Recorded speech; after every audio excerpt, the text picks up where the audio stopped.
It's time now for a look at the latest in local news. In the news, the sexual harassment lawsuit filed by 3 former female Jesup police officers against former Jesup Police Chief Mike Lane and the city manager Mike Deal has been settled out of court by the city's insurance company. It's a payment agreement for the 3 women, Patricia Brantley, Grace Condon, and Grace Straney, all receiving about $194,000 each, and the attorneys who represented them, Buckley Beal, receiving around $419,000. City officials state that GERMA settled the case as the city's insurance company. GERMA may settle cases with or without the consent of the insured people. GERMA agreed to pay the $1 million settlement and negotiated the agreement, which specifies that there is no admission or and specifies that there's no admission or liability of wrongdoing by the city or by the 2 former city employees that were sued. Settlement also states that the 3 women simply walk away with their cash and release the city of Jesup and Mike Lane and Mike Deal, as well as the insurance company, from all claims in the suit. Again, that's the agreement reached last week. The payments were made last Friday, and everyone walks away with the 3 former employees receiving cash, and the city and its former chief and city manager walking away not admitting to any of the accusations in the lawsuit. In other news by the city, the Jesup City Commissioners met in a call meeting Tuesday morning at 8 a.m. at the Chamber of Commerce office. The purpose of that meeting was to interview the candidates that the company they hired felt were qualified for the job of city manager. Only 4 candidates were interviewed yesterday for the job. Afterwards, the finalists were contacted and told they were finalists for the job. Interim city manager Rose Marcus has informed WIFO-FM that she has received a call letting her know that she is a finalist for the job. As far as who else made the cut, WIFO-FM talked with the city commissioner last night, and that commissioner tells us that the other finalist has simply backed out, leaving Rose Marcus as the lone finalist for the job. Still, the city still has to make the public informed of who the finalists are, and the commission still has to wait a certain period of time before they can vote, but they also must vote and approve Rose Marcus the next full-time city manager, and we'll continue to follow the story as it develops. But interim mayor Nick Harris has stated all along with the city's timetable to have a full-time city manager in place is by November the 1st, and that's one day before the Jesup city elections. Once again, Rose Marcus, a finalist for the city manager's job, and it appears that she's the only finalist at this time. Early voting continues all this week and this Saturday. Registered voters in the city of Jesup and Scriven can also vote from 9 a.m. to 5 p.m. this Saturday. Heading into today, the total number of early votes stands at 470. Stands at 479 as 53 Jesup voters cast their ballots yesterday, while 2 city of Scriven residents voted. Still less than 15 residents from Scriven have taken the time to vote early. Key race in Jesup is for their office of mayor. Both Ralph Hickox and Tyrone Johnson out seeking votes, hoping to become the next mayor of Jesup. Both men will be back in our studio next week for another interview about the campaign and about their vision for the city of Jesup.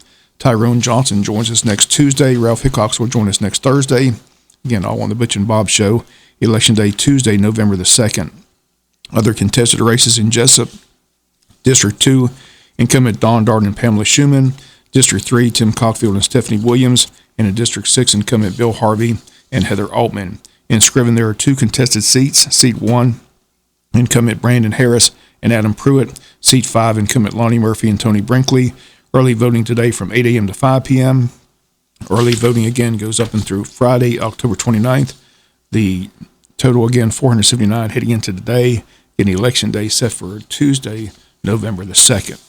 We'll be back with more news after this word from our sponsor, other commercial messages, so please stay tuned. Jury selection is underway at the Wayne County Courthouse as Judge Kelly's on the bench for the case state of Georgia v. Earl Watson, who's charged with the murder and the shooting death of Gary Floyd, which occurred on Little Creek Road back on July 30th, 2018. State's case is being handled by District Attorney Diane McLeod. Lead investigator is GBI Agent Lawrence Kelly, both at the state's table. Watson being defended by attorneys Tracy Bryan and Hugh McCullough. Judge Kelly says the timetable is to have a jury selected by late this afternoon and to begin the trial hopefully by Thursday morning. He says it'll go Thursday through Friday, break for the weekend, and then hopefully Tuesday of next week. Attorneys question jurors about their knowledge of the case. Went over their witness list. Jury selection continues today at the courthouse. Once again, they're hoping to have the jury impaneled by late this afternoon. And WIFO-FM will be following the case at the courthouse, have live updates on our local newscast. Meanwhile, the jury selection down in Glenn County is going at a turtle's pace. The judge upset, says he wants it to speed up as the jury selection is underway in the shooting death of Ahmaud Arbery. Judge Timothy Walmsley, in charge of that courtroom, he's telling everyone that this jury process could take several weeks. That's the timetable, but he says the way it's going, it could take more than that. Close to 1,000 jury summons were mailed out to prospective jurors in Glenn County. Shooting death of Arbery gained national attention once the video of the shooting was released, taken by one of the defendants, Roddy Bryan. Again, it was leaked to the media, was broadcast nationally. Bryan, along with Gregory and Travis McMichael, will stand trial for the murder and the shooting death of the 25-year-old Ahmaud Arbery. High School Drama Department getting ready to present its one-act play entitled Sea Change to the public on October 25th and 26th. Plays of drama by people who face and deal with emotional trauma. Both public performances begin at 7 p.m. at the K. Cagle Theater. That'll be the topic of the day on the world famous Butch and Bob Show, as drama teacher Jason Martin and a couple of the students will be in studio today. Tickets are just $5 each, can be purchased the nights of the show. The cast and crew will take their one-act play then to region competition October 28th in Douglas, Georgia. Again, everyone invited to come out and watch the play. The dates again, October 25th and 26th. We'll be back with some final news notes after this word from our sponsor of the commercial messages, so please stay tuned. Final notes in the news: pinking of the Jesup City Fountain takes place this Friday, October 22nd at 11 a.m. Ceremony will begin at the Jesup Train Depot Community Room with brief remarks and pink refreshments to go. After the remarks, the program will move outside to the fountain, which will be dyed pink, and the public invited to come this coming Friday, October 22nd at 11 a.m. at the fountain. Friday, October 29th, Odom Homecoming Committee hosting a free outdoor movie night at the Odom Train Depot. It's a double feature showing the animated Addams Family and Addams Family 2. Movie starts around 6:30. They ask you to bring your own chair. Everyone's encouraged to dress up. Candy bags will be given out. They'll be selling hot dogs, chips, popcorn, pickles, boxed candy, and canned drinks under the Odom Townhouse shelter for the two movies. Again, it takes place Friday, October 29th in Odom at the Odom Train Depot. Again, the public invited to attend. The Altamont River Fall Leaf Paddle set for Saturday, October 30th. A 9-mile paddle on the Altamont River begins at 9 a.m. at Williamsburg Landing on Williamsburg Landing Road, ends at the Altamont Regional Park in Glenn County. Registration for the event is $10. Children under 10 paddle for free with a registered adult. Registration forms and more information available at the Jesup Train Depot. Also, you can go to the Tourism Board website at waynetourism.com. Also, you can call the Tourism Board at 427-3233. Paddlers should drop their canoes and kayaks at Williamsburg Landing before 8 a.m. to travel to the Altamont Regional Park. A shuttle will carry paddlers from the takeout point back to Williamsburg Landing and will leave Altamont Regional Park at 8:30 a.m. As you bring your canoes, kayaks, life jackets, sunscreen, and snacks. Enjoy a beautiful fall morning on the Altamont River Saturday, October 30th. They say you can be home in time for the kickoff of the Georgia-Florida game. And they're getting ready for the Veterans Day Parade. It's going to take place on November 6th at 10 a.m.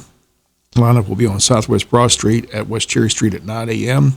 Again, if you'd like to get an entry into the parade, you can contact Banks Real Estate at 912-559-2142 to be added to the lineup. Again, the parade set for November the 6th. That's going to do it for the latest in local news. Sports comes your way in a few minutes. Bob Morgan, have a great day.